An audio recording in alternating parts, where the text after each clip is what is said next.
Shalom, selamat pagi semuanya. Saudara, minggu ini kita akan meneruskan our survey of the New Testament. Jadi survei daripada surat Paulus di kitab Galatia. This is part 2. Oke? Minggu lalu kita sudah belajar part 1-nya. Minggu ini kita mau explore.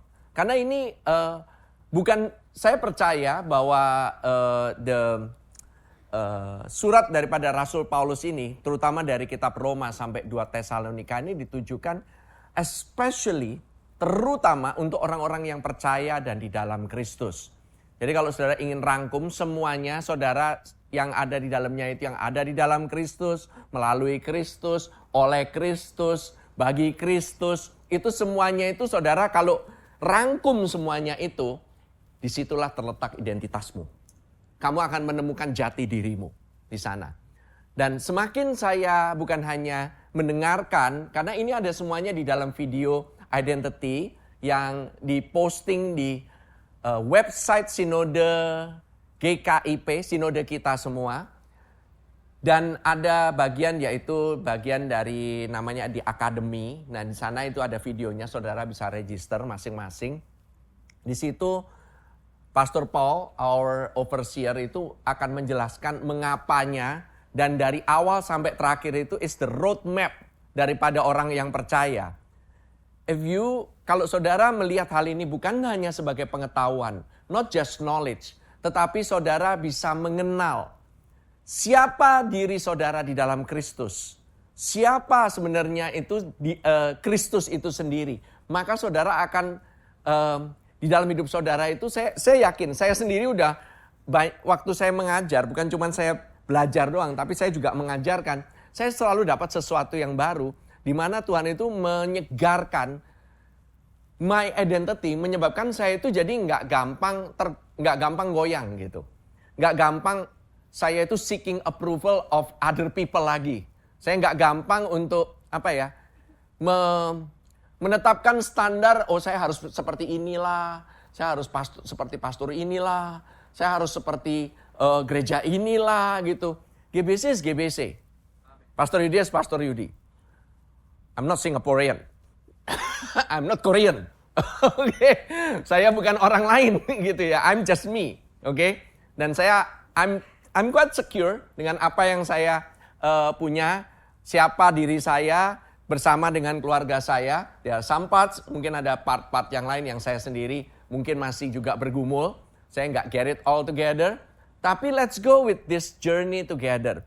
Saudara, kita lihat ada diagram yang saya berikan kepada saudara.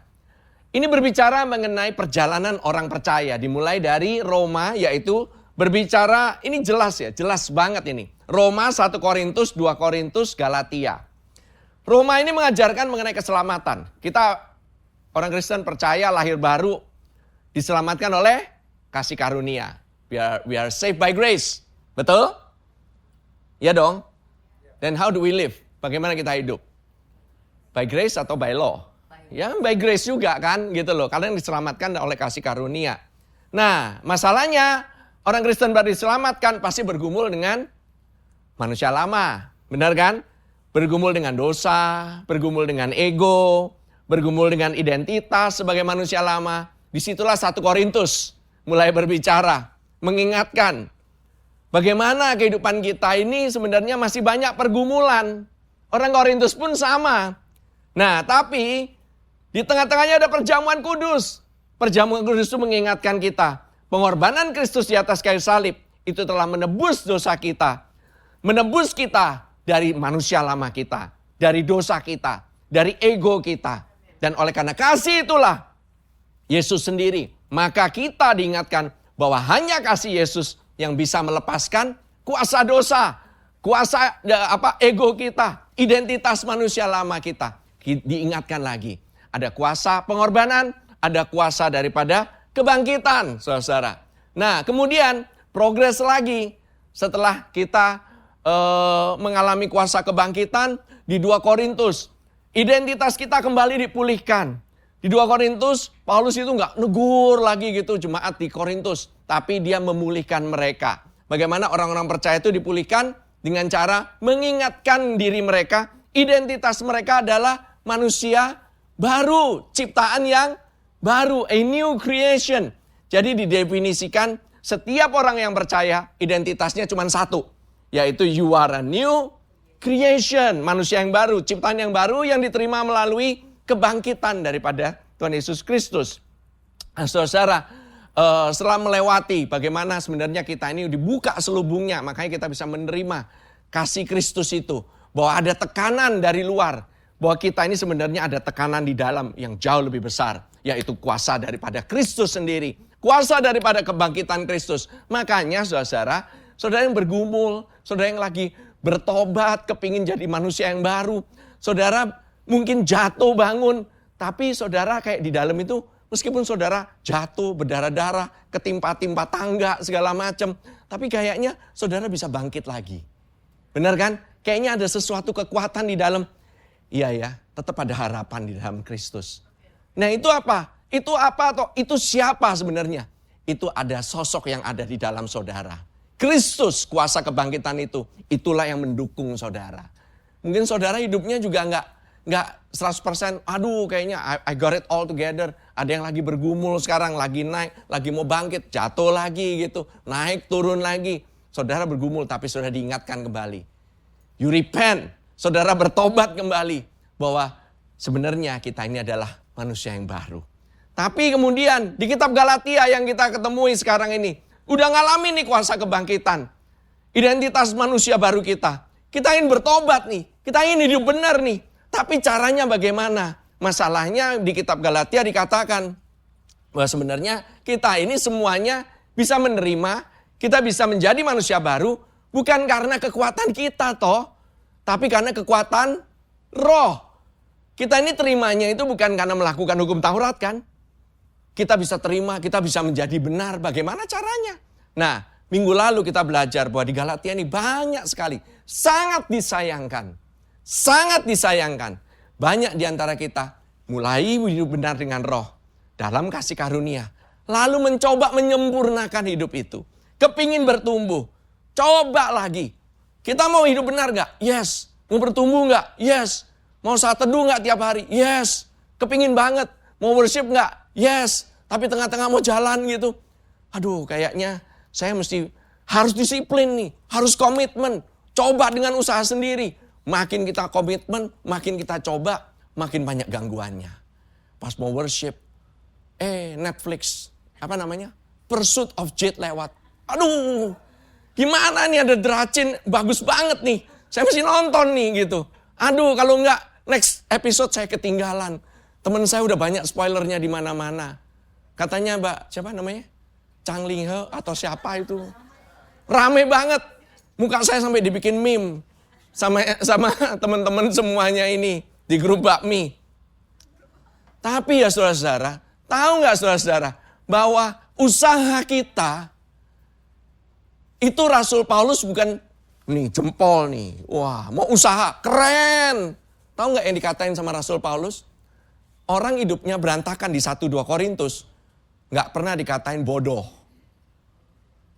Kalau bahasa Jawanya, sorry maaf keras banget. Goblok. Itu namanya. Aneh kan, kasar kan.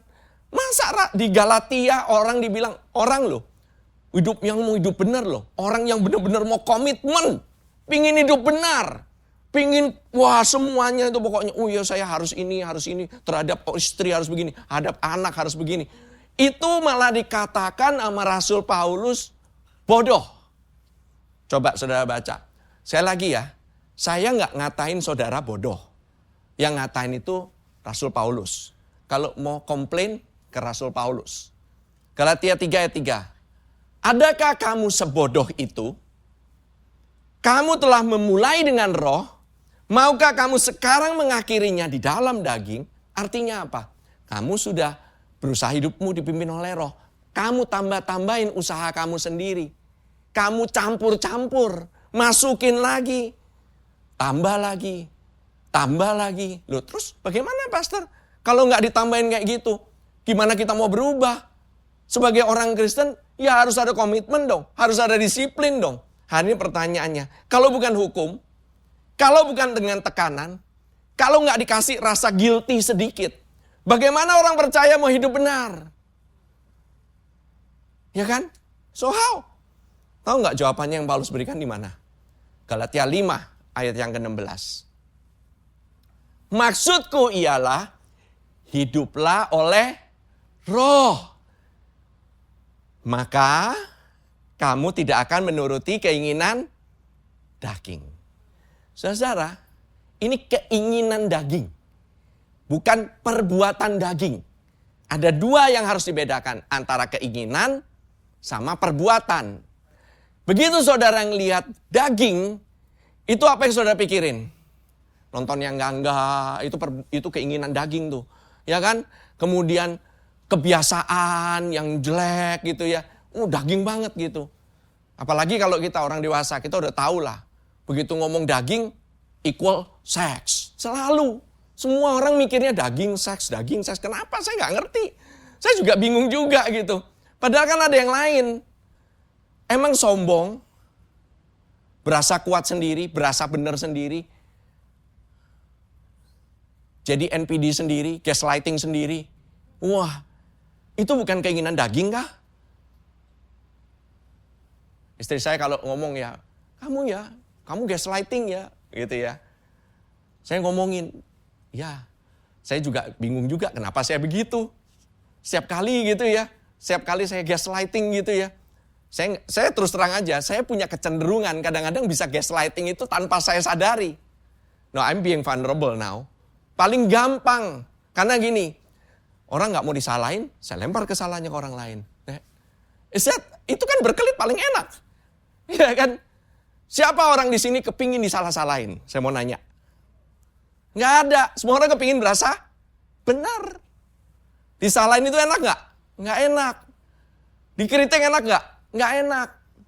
Kan kita cuma ngomong doang kadang-kadang di mulut. Ya terima kasih untuk kritik yang membangun gitu ya. Tapi di belakang, lu ngomong kayak gitu. Gue tahu, gue bacain dosa lu juga, lu juga bisa jawab. Ya kan? Bisa nggak saya bacain dosanya orang? Oh jelas bisa. Karena tiap orang pasti ada sisi-sisi buruknya. Ya dong, gitu. Let's be honest. Mari kita jujur terhadap diri kita sendiri aja. Ya kan? Nah, jadi keinginan daging apa? Nanti saya akan submit kepada kalian. Saya akan submit dulu di depan. Bahwa keinginan daging adalah keinginan untuk bisa mendapatkan kebenaran melalui kekuatan sendiri dan hukum Taurat. Kenapa saya bisa bilang kayak begitu? Saya harus mendasarkan kepada firman. Kalau tidak berdasar pada firman, nanti ngaco. Ya kan? Saya nggak mencoba untuk bikin-bikin. This is what Rasul Paulus bilang. Nah, saudara, maksudku ialah hiduplah oleh roh. Maka kamu tidak akan menuruti keinginan daging. Orang Kristen kebalik. Jangan ikutin keinginan daging. Maka hidupmu akan selalu dipimpin oleh roh. Itu kebanyakan daripada kita. Kamu harus berusaha dengan kekuatanmu untuk hidupmu dipimpin sama roh. Bagaimana kita jadi orang Kristen ini suka kebalikan. Kebalik-balik. Tahu nggak? Kalau saya bilang kita ini orangnya kadang-kadang suka disleksia. Tahu disleksia? Orang baca dari kiri ke kanan atau kanan ke kiri. Oh pastor saya bacain dari atas ke bawah. Kayak kaligrafi China.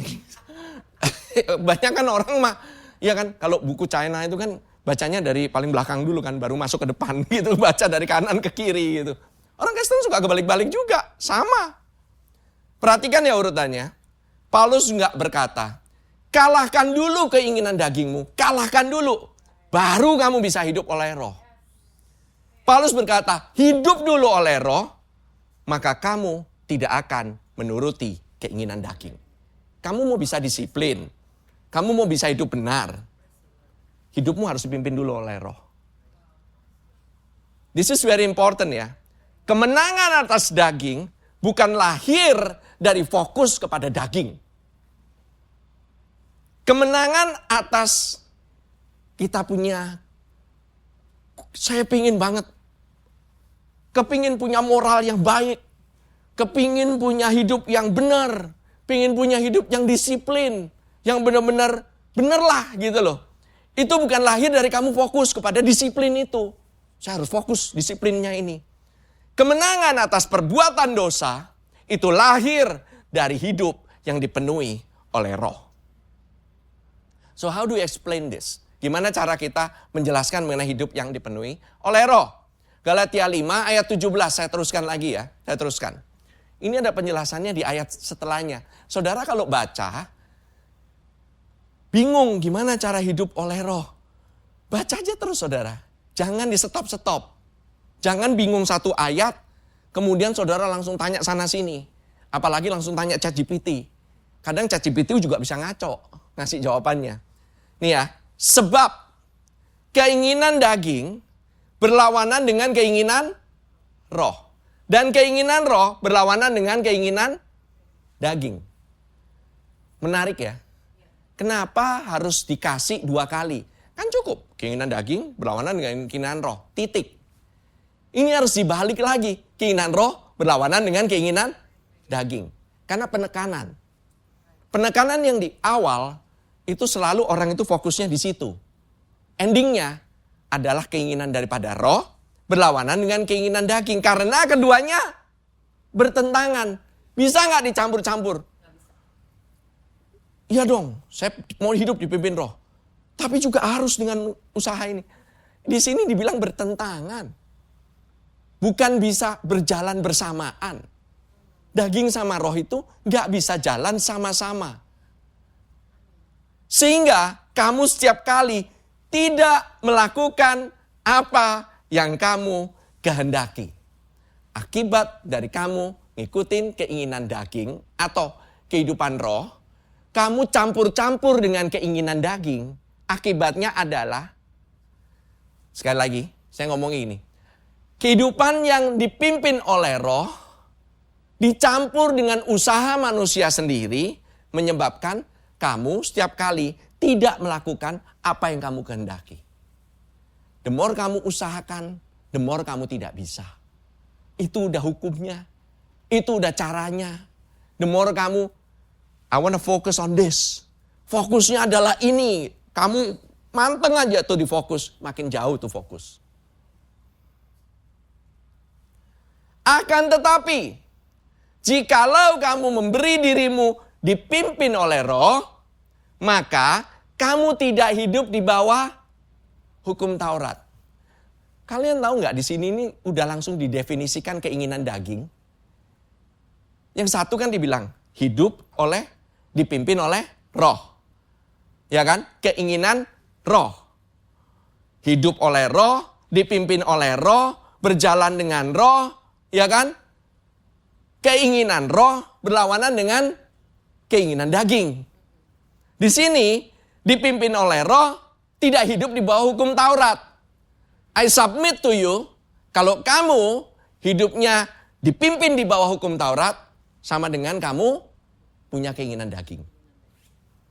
Jangan mikir yang jauh-jauh. Mikirnya ini aja. Ini ada jawabannya di sini. Waktu kamu mencoba dengan usaha kamu sendiri, kamu sedang hidup di bawah hukum Taurat. Dan kamu bertentangan dengan roh. Wah, masa pastor? Let me read it again. Baca sendiri di rumah.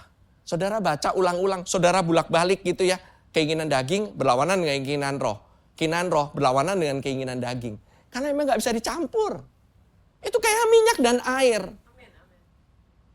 Pernah gimana cara nyampur minyak sama air? Hah? Oh saya tahu pastor, saya ahli kimia. Saya bisa bikin emulsi. Please jangan debat sama saya di sana. Jangan debat kimia, jangan debat agama. This is not about talking about religion. This is not talking about self-discipline. This is not talking about hal yang ngambang kemana-mana. Ini simple. Saya rasa orang semuanya bisa jawab ini. Saya mau ikut roh atau mau ikut daging. Atau ikut dua-duanya. Setengah roh, setengah daging. Setengah pakai kasih karunia. Tapi tambah-tambah dikit lah. Gak bisa lah kalau enggak anak-anak liar. Itu yang terjadi. Semakin kamu coba mencampurkan keduanya, semakin kamu tidak melakukan apa yang kamu kehendaki. Itu udah jelas di sini. Saya nggak perlu jelasin lagi ya. Ini juga bukan saya yang ngomong di sini. Ini Rasul Paulus kok. It's very clear. Jadi waktu kita hidup dipimpin oleh Roh, hidup dalam anugerahnya yang membebaskan, justru kita tidak lagi hidup di bawah hukum Taurat. Artinya, kita tidak lagi berada di dalam usaha kita sendiri. Yang justru malah mengikat kita. Membuat kita semakin gak bisa lepas. Malah membuat kita semakin tertekan. Amin. Berapa banyak di antara kita sudah mencoba hidup balik lagi. Coba aja lagi lah. Grace ini gak jalan kok dalam kehidupan saya. Saya coba dalam Lo. Ini jalan nih. Jalan berapa lama? Kuatnya berapa lama? Dicoba. Hari Minggu, haleluya. Senin, halelupa. Awok. Benar gak Joel? Kenapa? Anak saya sudah nyoba sendiri. Kalau mau dengerin kesaksiannya aja. Gimana dia mencoba self-motivation. Hari pas lagi healing night ada kesaksiannya tuh. He tried the self-motivation work. Dia coba caranya. Doesn't work. Yang ada malah bikin dia tambah sengak. Sengak banget orangnya. Kenapa? Saya bisa kok. I can do it. How long can you do it? Galatia 5 ayat 1. Kalau gitu, enak dong. Hidup dalam kasih karunia, sebebas-bebasnya aja buat dosa. Galatia 5 ayat 1. Supaya kita sungguh-sungguh merdeka. Kristus telah memerdekakan kita. Siapa yang memerdekakan kita? Kamu atau Kristus? Kamu bisa melepaskan dirimu sendiri dari kebiasaanmu? Kamu bisa melepaskan dirimu dari kehendakmu sendiri? Nggak bisa. You cannot. Karena itu, berdirilah teguh. Nggak dibilang, lawanlah keinginan daging. Nggak ada yang pernah ngomong.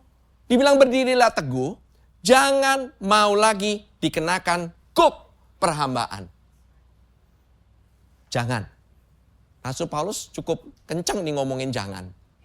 Kamu sudah bebas, kamu mau taruh lagi dirimu dalam ikatan. Biarlah yang bebas, tetap bebas. Biasa ini saya pakai ayat ini pas lagi 17 Agustusan. Jangan kamu itu udah bebas, kamu masih mau taruh di bawah kuk lagi. Di bawah kuk perhambaan. Tahu nggak kuk perhambaan itu kayak gimana? Kuknya seorang hamba. Tahu kuk seorang hamba? Tahu nggak? Ya udahlah. Kalau orang istilahnya jadi bos sendiri, ini saya ngomong ya, saya pernah kerja, saya pernah jadi bos juga. Saya jadi bos, waktu saya itu terserah. Saya mau jalan kek, saya nggak mau masuk kantor kek, saya mau kerja sesuka-suka saya. Benar nggak? Nah, kalau jadi orang yang bekerja di bawah seseorang, bisa bebas? Nggak bisa sebebas itu. Otomatis. Pastilah. Saya nggak mau compare, kalau gitu enakan jadi bos atau jadi usaha sendiri atau kerja ya. This is not about that. Please. Jangan dicampur adukin dengan itu. Itu nanti bahasnya pas HO aja. Tapi saudara-saudara, yang saya mau bahas adalah seseorang yang pemilik beda dengan seorang yang hamba. Hamba sama anak lain sifatnya. Kristus itu memerdekakan kita bukan supaya kita ini hidup sembarangan. Ada nggak bos itu pingin sengaja, saya pingin usaha saya pingin sengaja hancurin. Bos bebas nggak? Bebas. Tapi pingin ngancurin usaha sendiri? Bodoh itu namanya. Bener dong, kan punya usaha sendiri. Kamu bebas memang. Tapi emang kamu mau ambil? Pertanyaan nih, di IG ada. Saya juga tepok jidat sih. Ini ada bos, partnernya. Punya 60-70% pemilikan saham. Partnernya 30%. Bosnya jadi direksi, partnernya jadi komisaris yang 30%. Oke? Yang jadi direksi ngambilin duit dari perusahaan untuk pakai diri sendiri. Beli mobil mewah, kerja di mana-mana, wah segala macam gitu, yang ngambilin aja kekayaan gitu. Sampai bingung lu, padahal dia punya saham paling besar. Rada-rada sih. Tapi ini kan kegilaan. This is rare. Kebanyakan bos itu, biarpun dia bebas, dia juga nggak mau pakai untuk sampai perusahaannya rugi sendiri. Itu nggak mau. Nggak mau dia sembarangan. Ngapain gitu loh. Kalau gitu ngapain buka usaha dong. Mendingan kerja aja sama orang. Ya nggak sih? Nah, Kristus memerdekakan kita supaya kita ini apa tahu nggak? Bukan hidup sembarangan, tapi supaya hidup kita ini tidak lagi hidup kayak seperti budak. Budak itu hidupnya kayak gimana?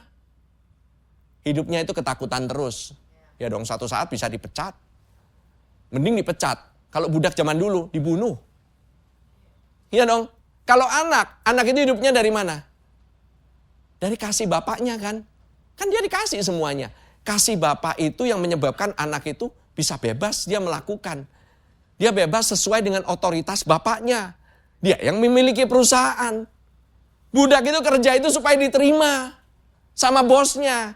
Tapi kalau anak, dia melayani karena dia sudah diterima. Dia itu sudah diterima. Saya berdoa kita semua bisa mengerti mengenai hal ini. Bahwa orang percaya bukan lagi budak. Jangan punya mental budak. Jadilah, melainkan kalian itu anak. Kalian itu ahli waris. Kebebasan bukan untuk memanjakan dosa. Kebebasan itu supaya kalian bisa hidup oleh roh. Di mana ada roh, di situ ada kehidupan. Di mana ada dosa, di situ ada kematian. Amin. Saya lagi. Saya nggak bilang hidup dalam grace sama dengan hidup dalam dosa. Tidak. Kamu nggak usah dalam grace. Kamu juga udah liar. Nggak perlu dikasih grace kan? Anak-anak muda yang ada di tempat ini. Kalian sebelum kenal kasih karunia ini. Semuanya udah hidupnya ya YOLO kan? YOLO. Tahu YOLO? You only live once. Saya hidup sehari. Mau ngapain aja terserah. That's what I'm living right now. YOLO. Dia bilang gitu kalau anak muda. Ya kan? Kalian itu dibebaskan untuk hidup oleh roh. Galatia 4 ayat 6-7 katakan. Dan karena kamu adalah anak, maka Allah telah menyuruh roh anaknya ke dalam hati kita yang berseru apa? Ya Aba, ya Papa, ya Bapa. Jadi kamu bukan lagi hamba, melainkan anak. Jikalau kamu anak, kamu juga adalah ahli-ahli waris oleh Allah. Mana pastor, mana warisannya? Mana? Saya mau sekarang pastor. Kan dibilang udah dikasih warisannya. Kalian punya Yesus itu punya warisan yang luar biasa loh. Kalian punya kekuatan mujizat ada di dalam kalian loh. Terus kalian bilang warisan itu belum dikasih. Enggak, enakan kerja. Gak usah mikirin apa-apa. Enak, disuruh-suruh juga oke, segala macam. Enggak ada yang orang mau suka untuk disuruh-suruh terus, ketakutan terus, enggak ada lagi. Semuanya itu kepingin kalau bisa saya punya warisan lah, berapa turunan gitu, kelar dong. Kelar. Kalau udah punya warisan, kamu mau ngapain aja bebas dong. Terserah. Mau dihabisin warisannya boleh enggak? Boleh lah. Kenapa enggak? Buktinya anak yang bungsu itu, dia itu ngabisin warisan bapaknya. Bener kan? Terus bapaknya jadi miskin gitu. Enggak kan? Dia balik rumah masih dikasihin tambun. Artinya bapaknya masih lebih kaya lagi. Coba kita pikir ya. Ini anak berdua nih, udah dibagi nih semua warisan. Udah kelar nih. Habis itu dia pulang rumah. Masih ada lembu tambun lagi, masih dipestain lagi. Berarti bapaknya miskin enggak? Setelah dibuang, setelah dikasih warisannya. Enggak lah. Anak mau hambur-hambur terserah enggak? Terserah lah. Emang harus dikasih bebas. Kan kemerdekaan. Jadi anak merdeka dong. Amin. Tapi ini anak tidak pakai kemerdekaannya untuk bisa memperkaya dirinya, usaha, invest kripto kayak minimum. Kagak. Dibuang-buang, pelacur lah, apalah segala macem. Ujung-ujungnya makan makanan babi, ampas babi. Ya kan? Terus habis itu dia kepikir, bapak saya masih kaya. balik lagi ke rumah bapak. Untung dia mikir kayak begitu. Ya dong. Banyak di antara kita mikirnya, kalau udah dibagi kekayaan, ya udah dong, that's it. Saya udah gak punya apa-apa lagi. Tuhan Yesus sudah mengerjakan semuanya. Sekarang bagian kita yang mengerjakan. Teologi dari mana? Saya juga bingung itu ada pengajaran seperti itu. Karena Tuhan Yesus gak pernah bilang kayak begitu. Hidup Kristus sudah ada padamu. Sekarang kamu hidup sendiri. Enggak lah. Kita yang hidup ini tetap hidup Kristus. Sampai kita bertemu muka dengan muka sama Tuhan, tetap hidupnya Kristus yang ada di dalam kita. Amin. Saudara, jika hidup di dalam roh, itu bukan dimulai dari perintah. Enggak diperintah-perintah. Hidup di dalam roh, kamu punya roh anak. Hidupnya mulai dari kamu sudah jadi anak. Artinya apa? Dimulai dari identitas. Siapa dirimu? Anak kan? Kalau kamu jadi anak, berlakulah kayak anak lah. Jangan berlaku kayak kacung, kayak jongos. Kita ini bukan budak yang sedang berusaha jadi anak. Enggak. Makanya saya bilang, saya setiap kali gitu, oh mari. Hambanya Pastor, saya nggak mau sebenarnya, nggak suka saya dibilang hambanya Pastor Yudi. Saya lebih sebenarnya, mari, anaknya Pastor Yudi. Kan gitu, kan lebih enak. Tapi enggak ya, kebiasaan lah, it's okay lah, it's fine. Kita ini anak yang sedang belajar hidup seperti anak. Ya kan, kita baru diangkat jadi anak nih. Nah, sekarang kita ngomongin dari keinginan jadi perbuatan kan. Yang kita ngomongin entah mikirnya ntar nonton yang enggak lah, jadi liar. Itu perbuatan semuanya. Itu buahnya dari keinginan. Kita nggak bisa disiplin. Kita tidak bermoral. Kita nggak bisa spiritual. Itu buah. Bukan akar. Akarnya apa? Nah, nanti saudara lihat ya. Galatia 5 ayat 19-21. Perbuatan daging telah nyata. Yaitu apa? Percabulan. Kecemaran. Hawa nafsu. Ya, bahasa Inggrisnya apa? Now the works. Works ya. Works itu banyak ya. The works of the flesh. Kalau kita, sekali lagi ya. Flesh itu kalian sama dengan kekuatan sendiri.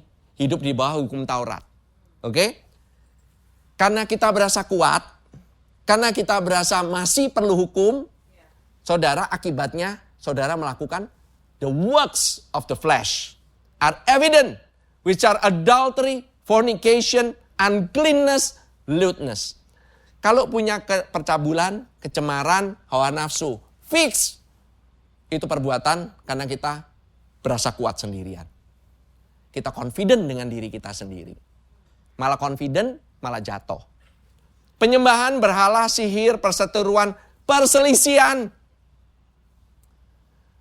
Siapa di sini suka berselisih? Nggak usah angkat tangan. Jangan lihat kanan, jangan lihat kiri.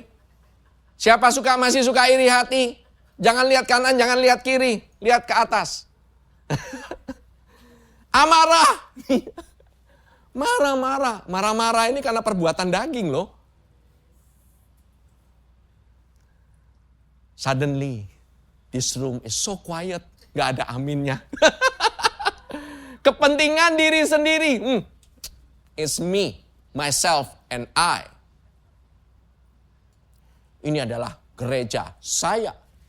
Ini pelayanan saya. Ini ajaran saya. Ini doktrin saya. Ini semua karena saya. Sombong men. Percideraan. Roh pemecah. You know the spirit, roh itu roh pemecah belah. Pecah belah, division. It's a spirit, you know. Yes, it is. Toxic itu spirit. It is. Kalau terus terang, kalau di ini ya, kita ngomong ya, dalam perusahaan. Ada orang toksik, diapain? Keluarin. Di-cut. Kalau di gereja? Nggak bisa. Ini kan, I wish I can do the same. Saya nggak bisa, saudara-saudara. Rasul Paulus cuma ngusulin 2. Pertama, Bawa orang ini bertobat, serahin ke Tuhan. Kalau nggak bisa bertobat, serahin ke iblis. Cuma dua, serahin ke Tuhan atau serahin ke iblis. Mau saya serahin kemana nih? Itu doang. Nggak bisa di mana-mana. Ya kan? Mau gimana? Ya, kedengkian, kemabukan, pesta pora. Ada kok yang nggak disebut di sana. Dan sebagainya. Ke-include semuanya. Yang belum kesebut ke-include. Nggak bisa lolos cuy. Tidak semudah itu Ferguson. Terhadap semuanya itu kuperingatkan kamu. Seperti yang telah kubuat dahulu. Bahwa barang siapa melakukan hal-hal yang demikian, ia tidak akan mendapat bagian dalam kerajaan Allah. Bukan berarti dia masuk neraka ya. Bukan berarti dia tidak masuk ke dalam kerajaan Allah. Dia hanya tidak dapat bagian dalam kerajaan Allah. That's it. Oke? Lalu Paulus juga berkata, ya dong, ini kan negatif kan? And it harus positif dong. Galatia 5 ayat 22, 23. Tetapi buah roh. Aneh. Buah roh di sana, the fruit of the spirit. Harusnya kalau banyak adalah the fruits. Kenapa dibilangnya satu? Kenapa buahnya cuma satu? Aneh ya? The fruit of the spirit ialah kasih. Nomor satu itu dimulai dengan kasih. Harus dimulai dengan kasih. Karena yang terutama adalah kasih. Karena Allah adalah kasih. Yesus itu kasih. Dimulai dengan kasih. Sukacita, damai sejahtera, kesabaran, kemurahan, kebaikan, kesetiaan. Kelemah lembutan, penguasaan diri. Tidak ada hukum. Nah ini kunci. Tidak ada hukum yang menentang hal-hal itu. Jadi saudara kalau dapat dipimpin oleh roh, buahnya itu cuma satu. Di dalam satu ini terdapat buah-buah yang lain. Udah all include. Satu paket. Saudara beli nggak bisa dipisah-pisah. Ini satu paket semuanya dapat semuanya. Jadi kalau saudara mau lihat indikasinya apa sih? Mau lihat di rumah saudara, mau lihat di hubungan saudara, mau lihat di kerjaan saudara, mau lihat di pelayanan saudara. Cek aja nih. Kasih, ada sukacita nggak? Ada damai sejahtera nggak? Ada kesabaran nggak? Ada kemurahan nggak? Ada kebaikan nggak? Ada kesetiaan nggak? Kalau nggak ada, ya berarti saudara miss somewhere dong. Atau saya boleh bilang, maybe sudah ada hukum yang meracuni kehidupan saudara. Maybe. Sekarang saya nanya, yang khotbah di depan termasuk nggak di sini? Ya termasuklah. Pernah nggak saya masih jatuh di dalam hukum Taurat? Pasti pernah. Selama saya hidup di bumi, saya masih punya daging.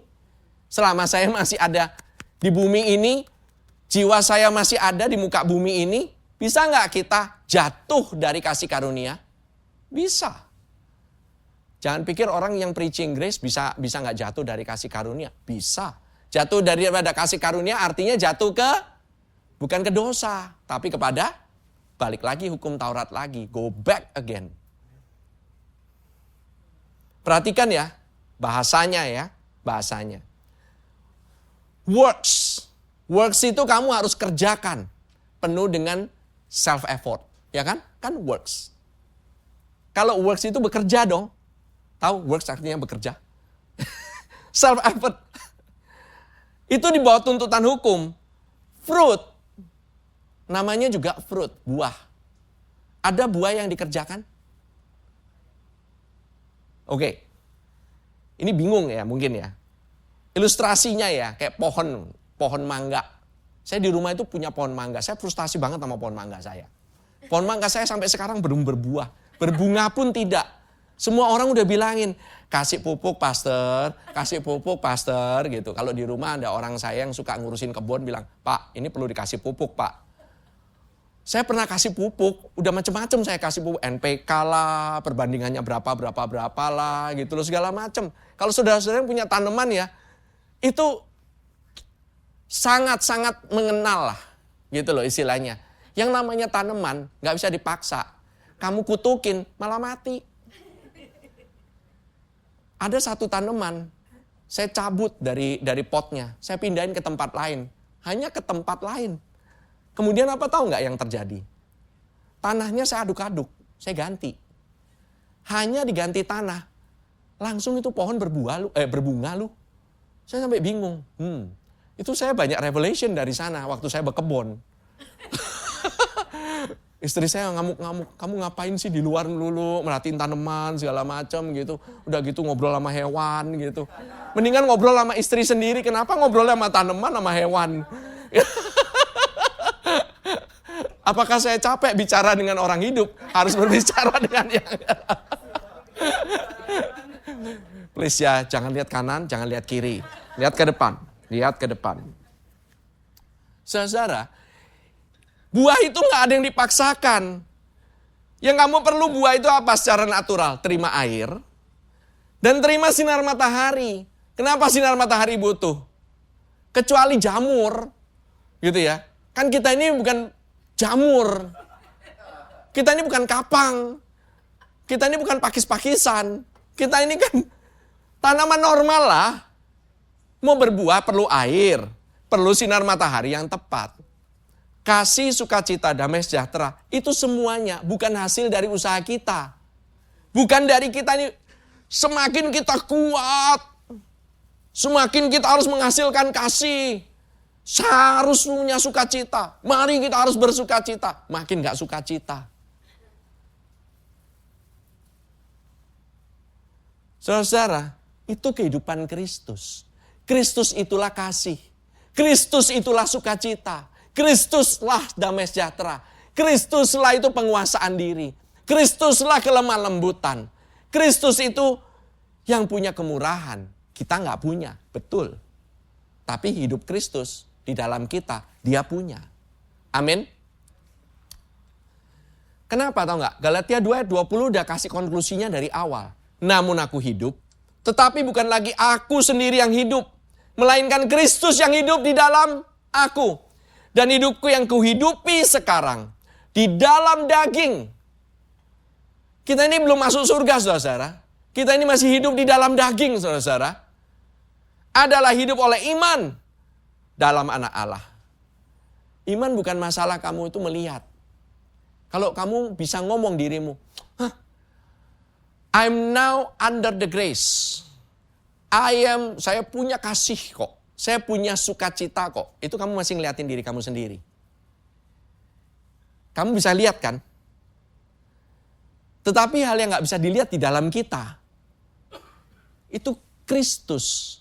Yang lihat itu yang ngerasain, itu bukan kalian. Bukan hanya kalian, tapi terutama orang lain yang merasakan. Kok orangnya tambah penuh kasih ya? Kok orangnya penuh dengan kelemah lembutan ya? Itu orang lain yang lihat. Kalau kamu itu, sok kayak punya kasih ya. Oh dia, saya luar biasa ya. Saya punya kasih ya. Luar biasa banget. Saya ini punya sukacita. Saya punya damai sejahtera. Emang bisa terus-terusan? Saya sendiri pun coba merasakan. Punya gak ya saya kasih ini? Punya gak ya saya sukacita? Saya berusaha introspeksi diri dengan ayat-ayat yang kayak Galatia 5 tadi. Ujung-ujungnya, saya semakin introspeksi diri saya berasa kayak saya gak punya semuanya. Semakin saya melihat. Tapi orang lain begitu nyebut, Pastor, kok tambah sabar sih? Contoh, gitu ya. Pastor, kok tambah lemah lembut? Dulunya Pastor gak pernah kayak begini. Tahu-tahu bisa kayak begitu. Itu is not me. It's Christ. Kalau saya, udah pasti yang para-para tadi yang di perbuatan daging itu. Udah pastilah, itu saya. Amin. Hidup kekristenan itu bukan mencoba-coba meniru Kristus dengan kekuatan kita. Enggak. Hidup kekristenan, Kristus yang menyatakan dirinya melalui saya. Buah roh itu sebenarnya apa sih? Christ likeness, itu hidup di dalam dan melalui kita. Karena Yesuslah damai, Yesuslah kasih, kesabaran, kebaikan, kesetiaan, kelemah lembutan semuanya. Saudara, pohon gak pernah pagi-pagi berkata, hari ini saya harus berjuang keras supaya menghasilkan buah. Enggak. Pohon itu hanya perlu akarnya sehat, tanahnya baik, airnya cukup, sinar matahari cukup, Buah keluar dengan sendirinya. Nggak usah diapa-apain. Dia cukup makan aja. Begitu juga dengan orang percaya. Kalau kita terus-menerus disiram oleh firman kasih karunia, terus-menerus memandang kepada Yesus, terus-menerus sadar bahwa kita adalah anak yang dikasihi Bapa, maka buah roh itu akan keluar dengan sendirinya. Bukan karena dipaksa, bukan karena ketakutan, tapi karena ada Kristus yang mengalir dalam kita. Jadi buah yang baik dihasilkan ketika orang percaya diairi dan minum dari firman Injil kasih karunia, plus dan disinari oleh sinar kasih Kristus setiap hari. Amin. Jadi, what is the practical way? Apa sih praktisnya? Gimana caranya being practical? Banyak orang Kristen itu gagal berubah karena terlalu sibuk ngeliatin diri sendiri. Siapa di sini yang nggak suka ngaca? Saya nggak suka ngaca sih. Tapi kalau wanita saya jamin ini semuanya kalau lewat kaca pasti paling nggak. Pasti. Nah, waktu kita sibuk ngeliatin diri kita sendiri, kenapa saya masih begini?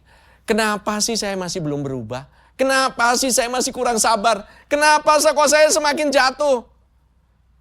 Kalian semakin fokus pada diri kalian, kalian akan semakin frustasi. Buah roh, sukasih, sukacita, damai sejahtera, kemurahan mengalir.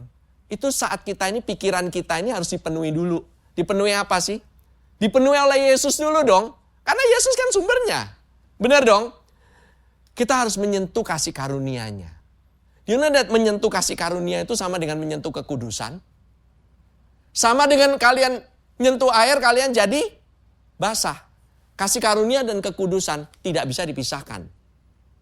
Kalian pengen hidup kudus, kita pengen ngalamin kekudusan, sentuhlah kasih karunia-Nya. Jangan sentuh-sentuh hukum Taurat. Amin. Praktisnya, saat kita marah, jangan cuma katakan, saya nggak boleh marah. Coba kalian ngomong pada diri kalian sendiri. Tuhan Yesus, Engkau sabar ya di dalam saya ya. Different ya. Yesus, kamu itu sabar loh. Kamu itu sabar banget. Saat kamu takut, jangan cuma berkata, saya nggak boleh takut. Saya nggak boleh takut nih.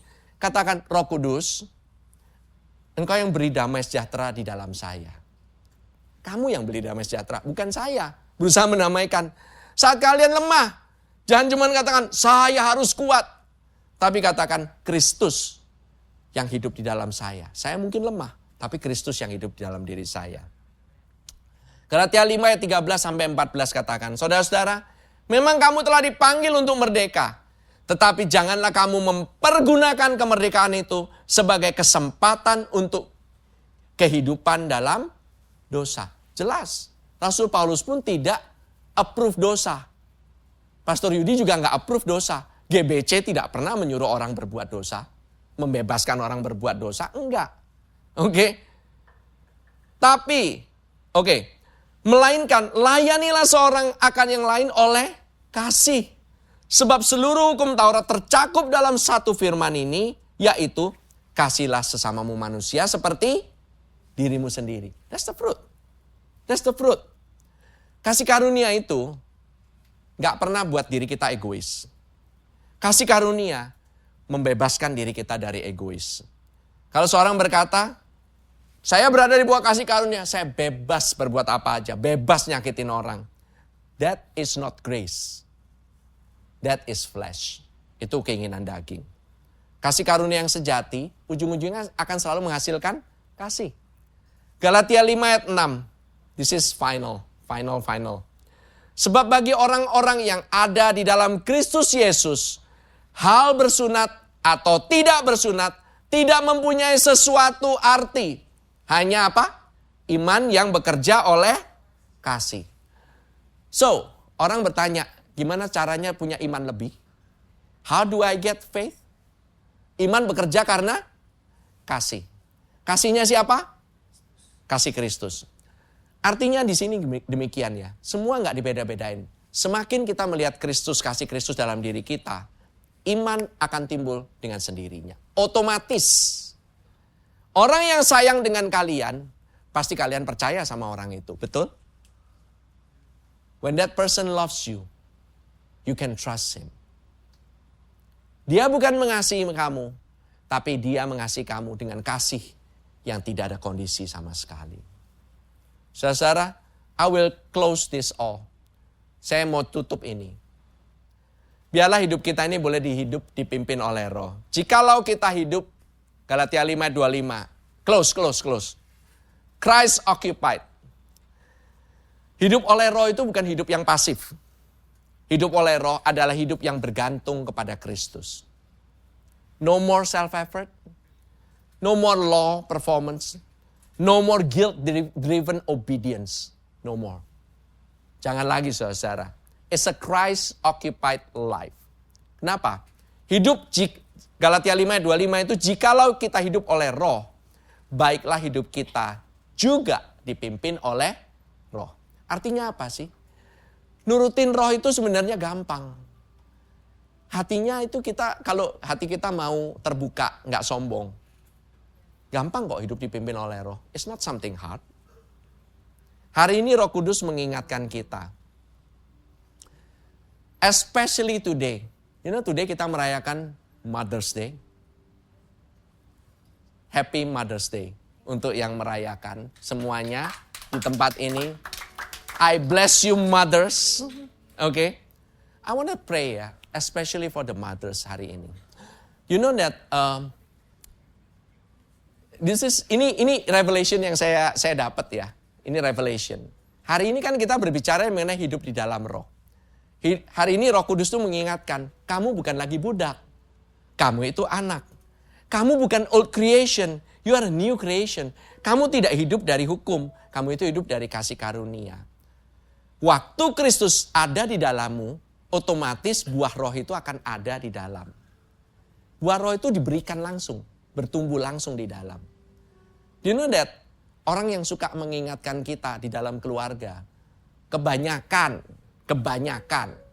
itu ibu, gitu. Saya itu sering diingatkan.